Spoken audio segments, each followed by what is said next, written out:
completely transformed. We completely transformed two floors to be our collection narrative and our space for teaching and learning in galleries with the public present and with us. I hope some of you have already been here. I see that Nellie Benedek, our Deputy Director for Education, who's been an integral part of this story since my arrival just over 2 years ago, is here with us. So when we come to Q&A, she can be part of that conversation. Here, Sari Weisenberg, my EA, is gonna do screen share for us. So just give us a sec. Hi, everyone.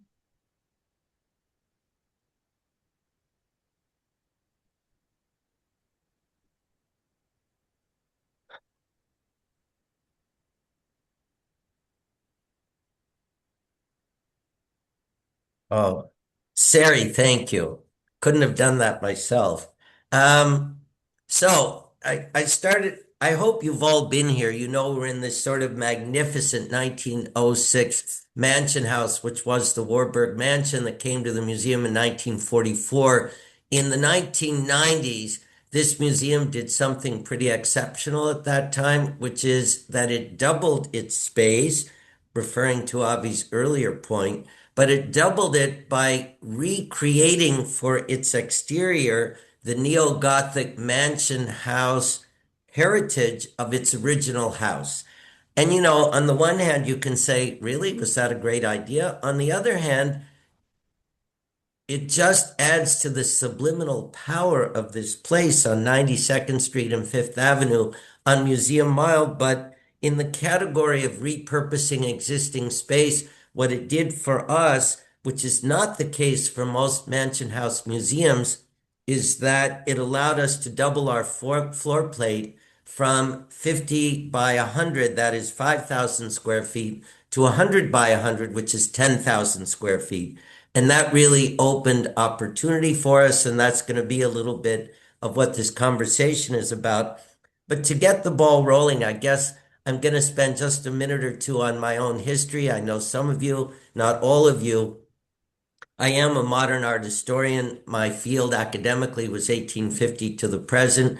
I lucked out and started my life at MoMA, and I'm showing you here this like great classic image of what MoMA used to be. That's a whole other conversation. We don't have to go there. But in the middle, you see the Philip Goodwin, Edward Durrell Stone, 1939 MoMA with the two 1965 bookends by Philip Johnson.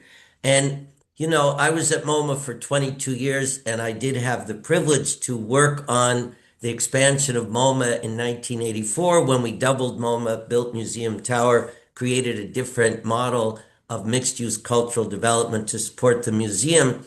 But from my day one, the image you're looking at is the image of the MoMA that made me understand early on the notion of power of place for a museum, and that museums succeed often because the site, the setting, the landscape, the architecture provide a backdrop for a cultural narrative. And you know, museums today think in a lot of scattered ways, but that's really what you need to have as the ingredients that can make a museum, give a museum the opportunity to succeed with its cultural narrative based on the richness of its own holdings.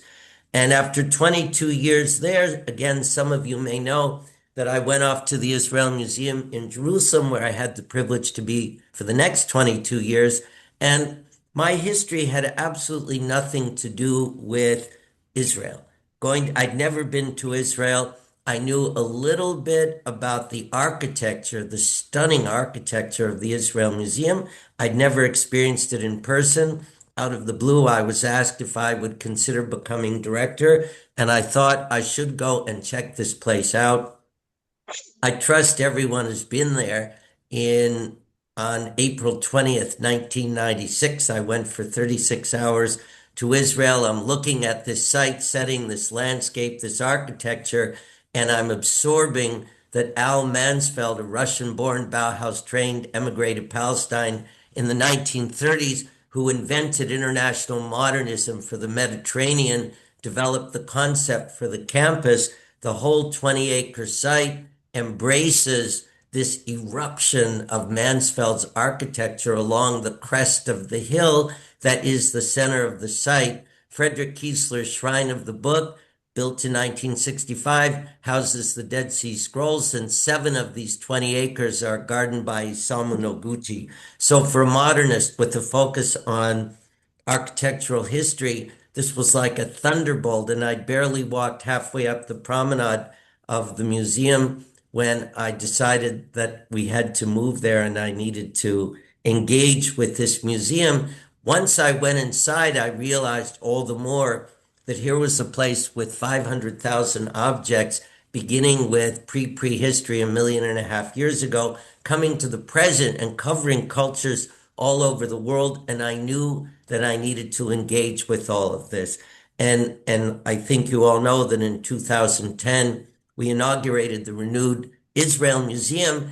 And it is actually, to Avi's point, we didn't make it bigger, but within this 600,000 square foot envelope, we totally rebuilt 100,000 feet and we reinvented 200,000 feet so that we could double our galleries from 100,000 feet to 200,000 and really tell a story of the evolution of material culture from 1.5 million years ago to the present worldwide, really being about the concept of universalism in a museum setting.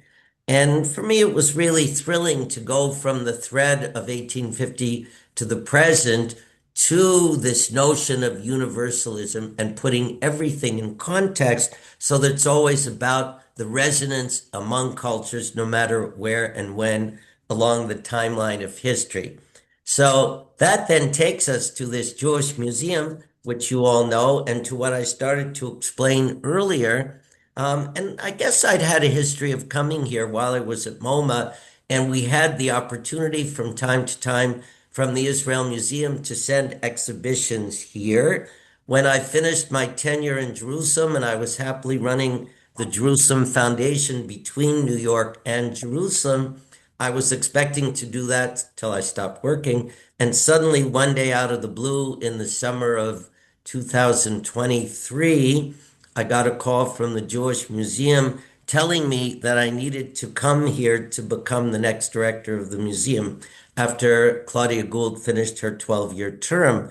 And, really, I'm most of you in CAJM have much more expertise with the Jewish museum narrative than I, but I felt it was like God talking from the burning to Moses through the burning bush, not that I'm Moses, and that I had no, and the only answer I could give was yes. And, a few minutes later, October 7 happened.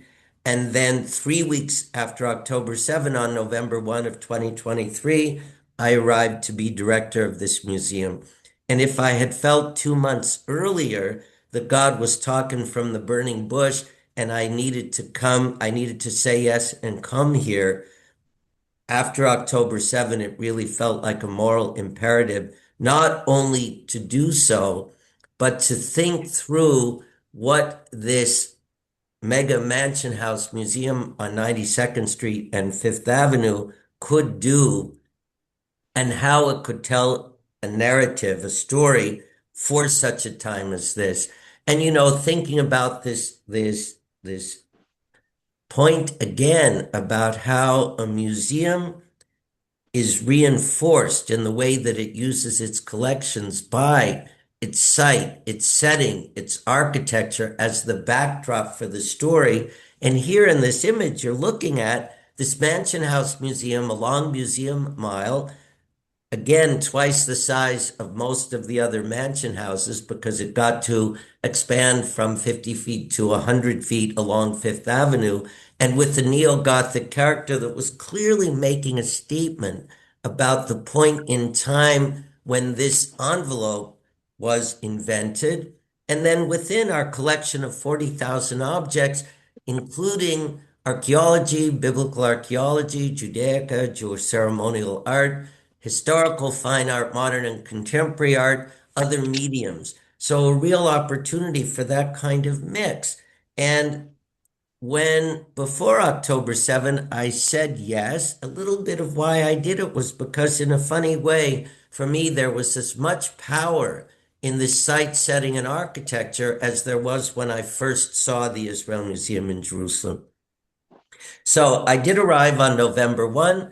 I was asked immediately to make a kind of statement about the relevance of our museum and the role of our museum, given the complexity of that moment. You don't have to read this letter, but it's a letter that I was um, really not just asked by our board to write on my very first day here, but obligated by our board to write. And you can't read it, but what I'll tell you it says is that we condemned at that moment, 3 weeks after October 7, we condemned savagery and brutality, and we called for the restoration of humanism, the core of our being. Museums exist to be the custodian of the history of world culture. Without humanism, there is no world culture. We said we would put together an action plan where we would educate ourselves, engage with our public, talking with cultural personalities, looking at the challenges of the world through a cultural, not a political lens, and that we would give artists the opportunity to present work responding to trauma, whether in contemporary times or looking at other examples historically. So we said that would be our mission. We said the action plan would come out. We closed by saying our hearts and minds were with all of those caught in the crosshairs of conflict, and that got our ball rolling. 2 years and 2 months later, I have to say that I'm so grateful that I was really pressed to make a statement like this on November 1, 2 years ago, because it indicated that we did have a position here, and we were very clear about what our position would be. And that ball rolled out almost immediately. Some of you may have come to see Zoya Cherkassky's drawings on of October 7, which we put on view, I guess, about 6 weeks after I arrived. Here you see what the installation looked like. Here you can see just a few of the images where Zoya Cherkassky, who's a brilliant artist, Soviet emigre to Israel, but trained in the Soviet Union before she came. So she knew technique, she knew art history, she knew how to bring Picasso into the story in dramatic ways, references to Guernica, references to women running on the beach, a very powerful image of the children who became hostages, specifically identified here in an image that actually in Israel, for those of you who were there, have been there since then, an image that became iconic across the country, delivering the message of returning these children. And again, it was very powerful for us because it gave us the opportunity to understand the kind of role that we in the Jewish Museum in New York needed to play in these times. So again, that was like square one. And we all do exhibitions, and we all know that you plan exhibitions over a long period of time. At the same time, from day one in the fall of 2023, we didn't want to be tone deaf. And in a way, we lucked out because the shows that have rolled out since then, and I hope some of you have seen them, began with draw them in, paint them out. Philip Guston in dialogue with Trenton Doyle Hancock. So we all know Guston, and we know Guston's approach to creating an alter ego. Where was he himself a Jew or an anti-Semite with his Klansmen? And Trenton Doyle Hancock, 60 years later, not knowing anything about Guston, creating an alter ego, Torpedo Boy. You're seeing him here.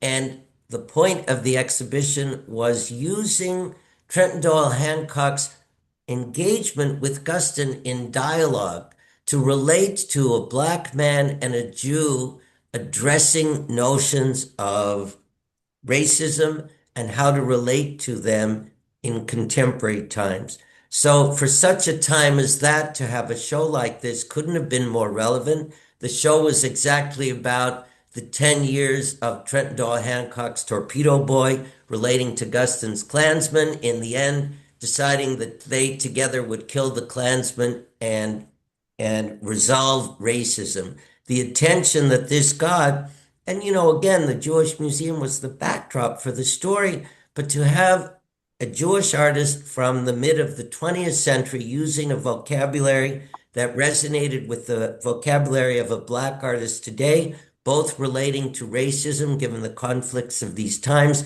couldn't have been more timely.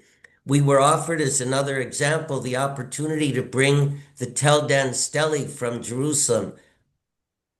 For a lot of people, I have to tell them what a stele is. You all know what it is, but I will say that how we would describe it for those who don't know or understand is that a stele was an analog Instagram. It's how you delivered news in this case, the 9th century BCE. And this is a Mesopotamian king describing how he had destroyed the kingdoms of Judah in the kingdoms of Judah in the north and the house of David. I mean, the two kingdoms of ancient Israel and destroying the kingdom of Judah, the house of David. And you see in chalk here, the house of David inscribed archaeologically for the first time in biblical history. And we brought the stele here because we all know that the house of David isn't just the source for the monotheism of Judaism, but also Christianity and Islam. And again, at that time, at the end of 2023, we wanted to be in a position to say that this Jewish museum is here to look at Jewish culture, but also to see Jewish culture as a springboard for the other cultures around it. In this case, the narrative of Christianity and Islam. We installed it in our galleries adjacent to William Kentridge, you see here on the left, Kehinde Wiley here on the right. So again, it's all about putting Jewish culture in context.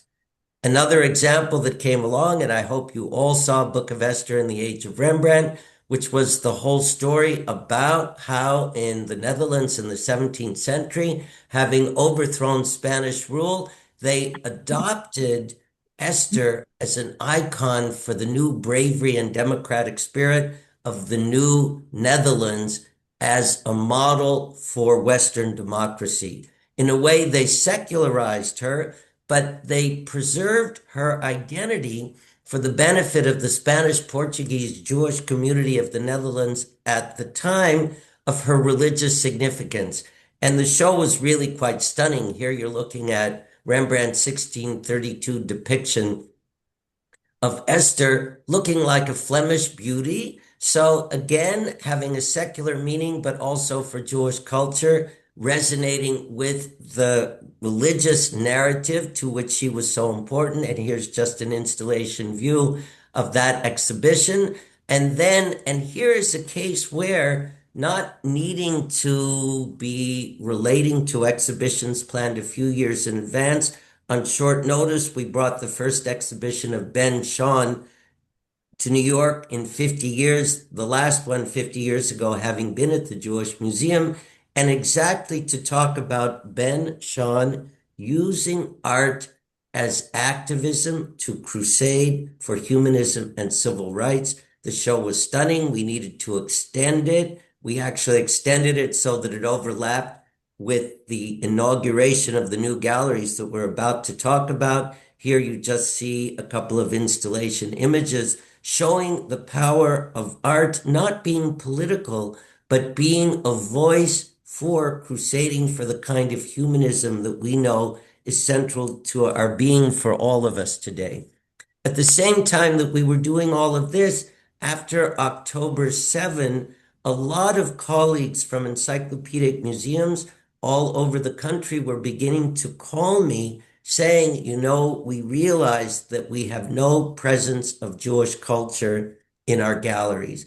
And how do we build a collection? And my answer would be time and again, don't build a collection. We have 14,000 stunning examples here. Borrow from us. And each of them would say, great idea, we'll get back to you. The Cleveland Museum, here you'll see, said immediately, in March of last year, let's do it right away. And in June of last year, we opened the first of what has now become a program that we are implementing with encyclopedic museums around the country, where you enter, in this case, you entered the Cleveland Museum's atrium. This big billboard says Jewish ceremonial art from the Jewish Museum in New York. This brochure takes you to a dozen or so examples throughout the galleries, whether, German Renaissance, Italian Baroque, British Imperial, American Colonial, Asian, Islamic, and here you see two stunning examples of what happens when you put these Georgian Torah finials in the Islamic galleries on the left, or you put these Torah ornaments, these Italian Baroque Torah ornaments in the Italian Baroque galleries. This has been so successful. We've already done our second installation at the Cleveland Museum. We are working already in Detroit, Chicago. We've worked for a while already with Houston and Boston. We're just beginning with Toledo, which is another story, which I will tell you after we look at our new galleries. And it's a way to get Jewish culture from the Jewish Museum into these encyclopedic museums. For then it's about bringing a contextualized narrative that's never been present before in their galleries. But for us, it's also showing the relevance of the collections we have in stimulating understanding in museums throughout the country. So, back to our museum. I arrived in the fall of 23, and immediately the board said, we are putting funding in place so that you can rethink how we conduct education in the museum. If you look at this image and you count to the fourth floor from the ground level up, that floor has for decades been devoted to education here. The program is unbelievably strong, something like 40,000 kids and adults registered in programming in the museum annually. The strange thing for me when I arrived was that this was a well-kept secret. It was separate and apart from the experience of the temporary exhibition galleries on the first and second floors and the collection galleries on the third floor. And so the world didn't know about the dynamism of this program. Also, when I had the opportunity, Nellie, who was with us on the Zoom, took me to see the fourth floor. And Nellie, I apologize for saying it, but it was really pretty grim. It was dark and it was not aesthetic. And, in a museum setting, you want your visitors and your users subliminally to be inspired by the beauty of where they are. So the board said, we'll put the money together, rethink education. And I said, I'm delighted to do it because forget the word education. Collections are about teaching and learning, and I will be happy to relate to that. And then they said, our entire third floor is our collection stories. It hasn't been rehung in at least 10 years. Why not rehang it? And I said, look, why just rehang it if we're going to deconstruct the fourth floor? Why don't we deconstruct both floors and tell a whole new narrative within the envelope of our neo-Gothic history? And everybody said yes immediately. And this really created the opportunity for us to think in a different way in the new age, in the new time, even very soon after October 7, to think about what's the point of a Jewish museum? What's the point of the Jewish Museum in New York? And how do we use the richness of our collections to tell a collection narrative, and then also for teaching and learning in gallery settings where the public can witness and understand why museums collect, how they collect, and how they use their collections for teaching and learning. So as I described at the beginning, we lucked out. Our floor plate is 100 by 100, 10,000 square feet. The first two floors are devoted to temporary exhibitions. And now the third and fourth floors together became 20,000 square feet that we could adapt, that we could transform to do a new narrative on our third floor of 3,500 years of Jewish culture in the global diaspora, resonating with all the cultures around it, regardless of when and where, and a fourth floor devoted to using collections for teaching and learning in installation settings that would have drama and beauty that would draw the public while at the same time being engaged with this incredible population of 40 plus thousand kids and adults in educational programs every year. So we'll take a quick stroll through those galleries. I'll do it as quickly as I can. What I want to say is I hope you all are going to are going to get here to see them in person, and we will be delighted to host you when you come. So as you enter the museum, and this goes back to wanting to create a new contemporary backdrop. Again, remember site, setting, architecture as the backdrop for telling the narrative. And we wanted to do it in a neutral contemporary way, but we wanted still to pay homage to our neo-Gothic heritage. So in our lobby, we only tweaked very gently. You see on the left a new information system, which you see extends to the directory system in the middle of this image. And we only brought in two works of art, one a Calder from the 1950s, which hangs delicately from our neo-Gothic plaster ceiling, but which signals that there's something changed here. And on the right, you see this alabaster portrait bust by Gaston Lachaise of Eddie Warburg, the son of Felix Warburg, who grew up in this house. And these are subliminal. And the funny thing is that our audiences notice these, and it's not that they are being as deliberate in thinking that we're being so respectful of the neo-Gothic, the decorative neo-Gothic ceiling you're seeing here, but they get the point that there's something changed. So then you ascend to our third floor. And again, on the third and fourth floors, we entirely deconstructed the 20,000 feet of the original house to create this neutral contemporary backdrop to tell our story. And some of you may know the work. Some of you may know the work,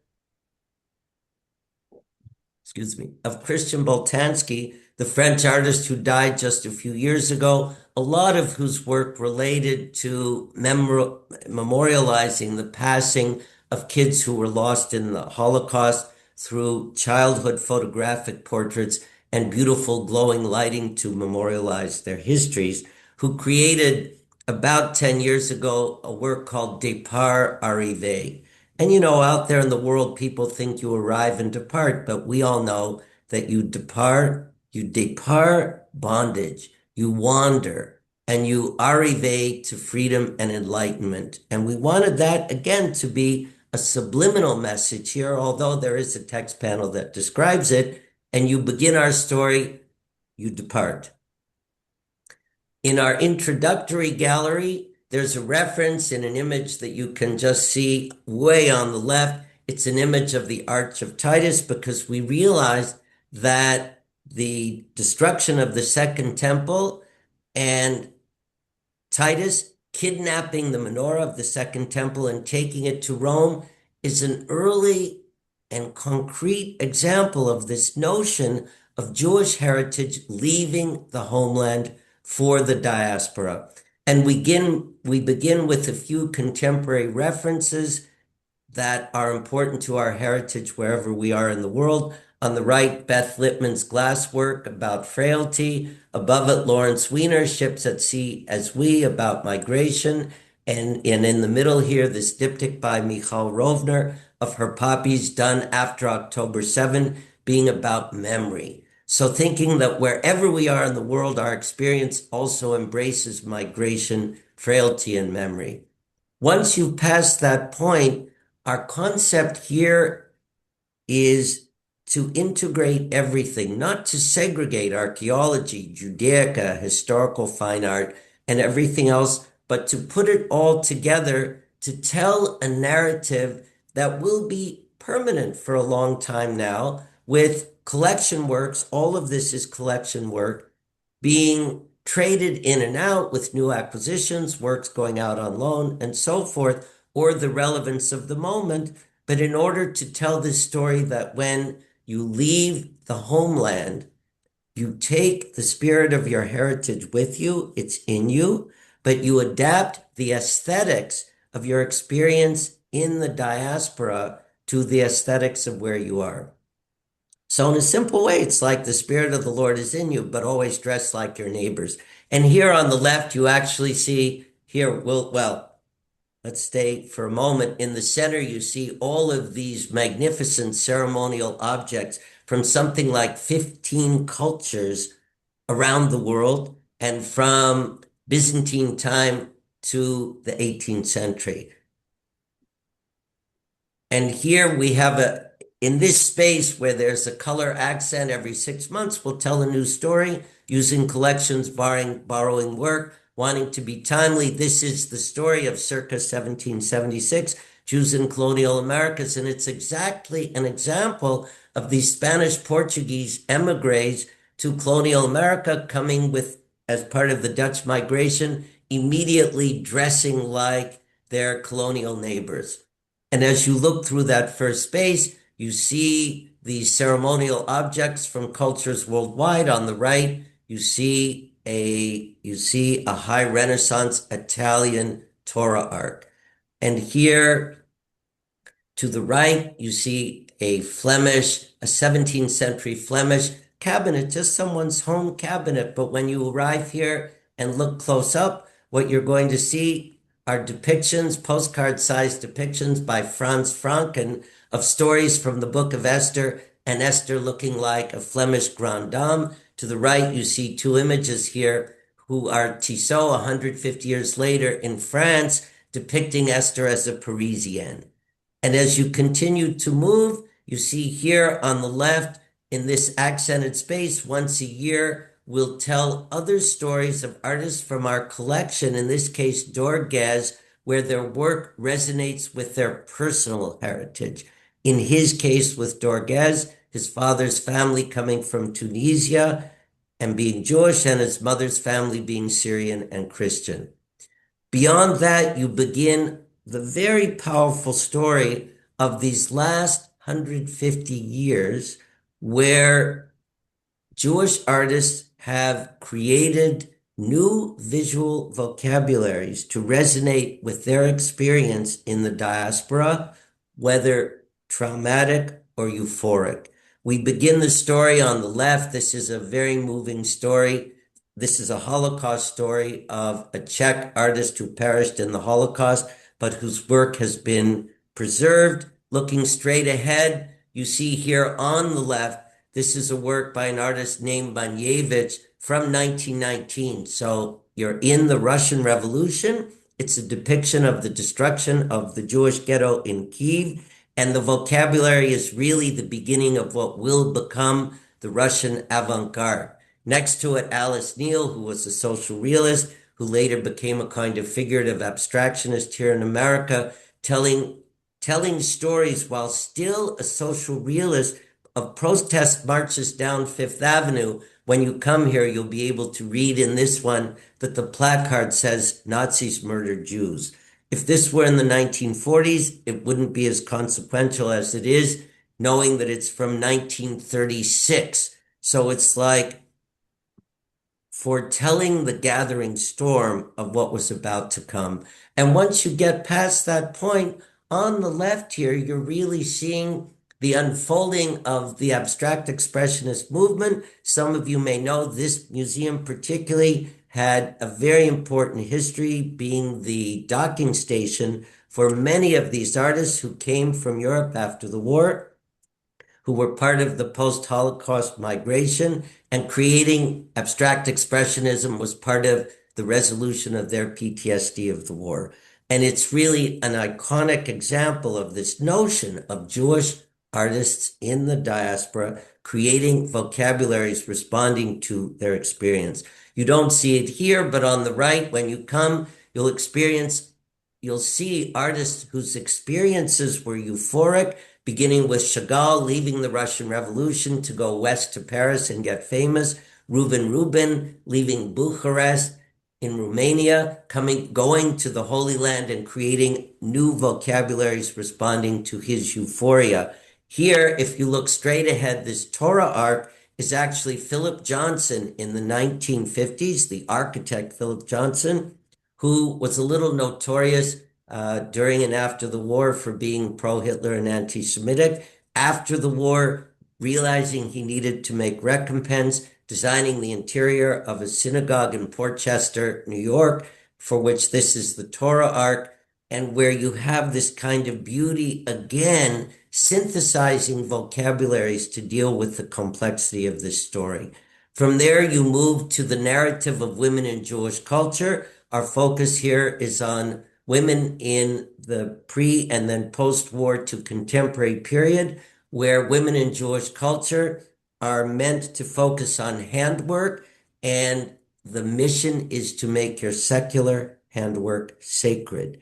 And here you see many examples. If you look straight ahead, this magnificent wedding dress by a contemporary, formerly American, now Israeli artist, where she slit open the back of her wedding dress to reveal a spilling out of hundreds of names of Jewish women of valor.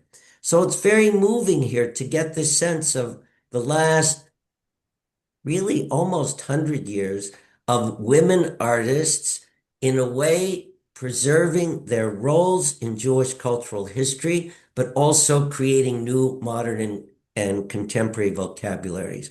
We then have a gallery devoted to photography. We have a very substantial holding from vintage 19th century to the present. We've never had a space to show photography on an ongoing basis. And again, a color accented space where we will rotate stories every 6 months.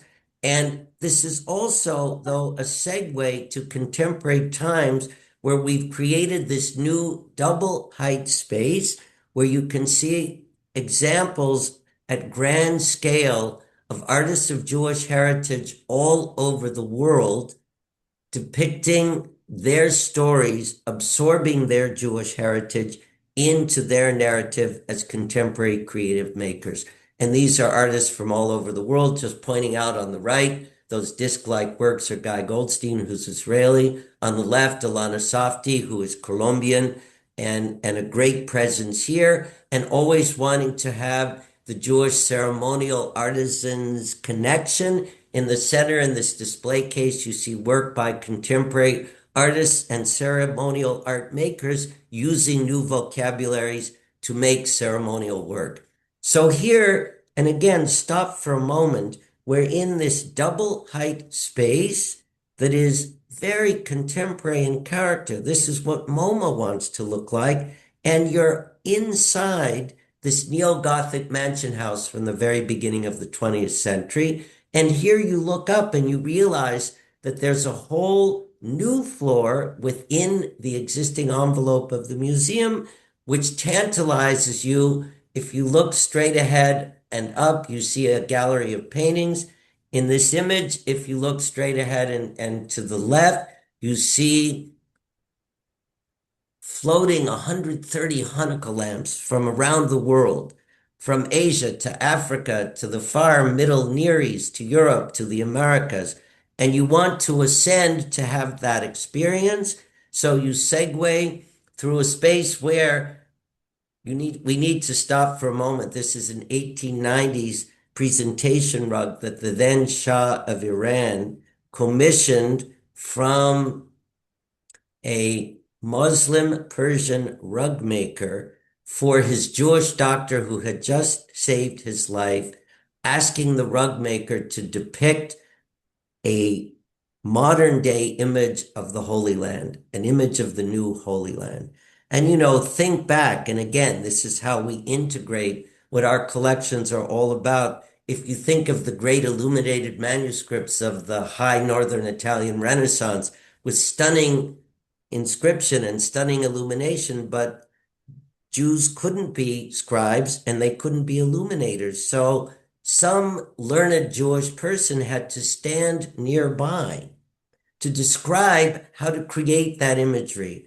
And here at the end of the 19th century, you have a similar story where a Persian Muslim rug maker is fashioning an image for a new Holy Land as a gift to a Jewish doctor.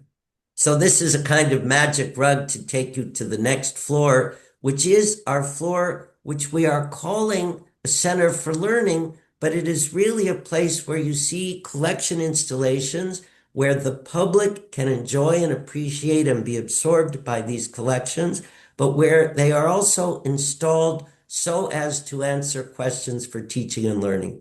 Here you're looking head on at this 52-foot long display case holding about 10% of the Hanukkah lamps in our collection from, as I said, from Asia to the Americas, from antique to contemporary. Each one tells its story, but the point of this display isn't about Hanukkah lamps, it's about the meaning of light, which has meaning for Jewish culture, but of course for all other cultures as well. Here, looking in the opposite direction, as you pass by these Hanukkah lamps, you enter a gallery which is full of paintings, but this isn't art history. The question here is, how do paintings tell stories of people through portraiture on the left, or places through landscape on the right, which you can't see here? And then as you continue to move through the story, and for us, in a way, this might be the most critical of our stories, this is about what's an object. And, forget if it's archaeological, ceremonial, sculptural. Forget whether it's 4,000 years old, which one of them is, or 50 years old, which another is. It's 87 objects. And the point is, where'd you find these? Who made them? For whom did they make them? And what do they tell you about the community for which they were made? And it's a story that, again, gives an opportunity to be very culturally specific for us, but also, and in a way, universal because of how we are doing our best to contextualize these stories of Jewish culture in the context of world culture. This is just an image so that you see that from above, you look down to the contemporary end of the 3,500 year story. Here you just move through the space. And at the end, we've created a space which for daytime is for visitors to relax and rest, to look out to the reservoir in Central Park and Central Park West on the right-hand side, to look down Fifth Avenue straight ahead. It's also a great space for lectures and seminars. It's also a great space for private events and for opportunities for colleagues from institutions that don't have settings in New York to be able to come here and use us as a docking station for their own work. And so when you've done that entire story, you conclude with Boltanski's Arrivé, because you've been through 3,500 years, you've been enlightened through teaching and learning, and you arrive. So this is our story. And, just to conclude, it's like from a specific moment in art historical time to a universal narrative like the Israel Museum, and then to be in a culturally specific museum, which each of us is. It's about the opportunity to think universally, but from the inside out and not from the outside in, and to integrate teaching and learning into what we are all about really offers a kind of counterpoint to the ignorance, to the racism, to the polarization that we're all experiencing everywhere. And if we feel that if we, as the Jewish Museum in New York, can deliver this kind of message, not just for ourselves, but for all other kinds of museums, this underscores the relevance of why we are all here. So that's what I wanted to tell you all, and we're happy to take some questions. Great. James, thank you very much.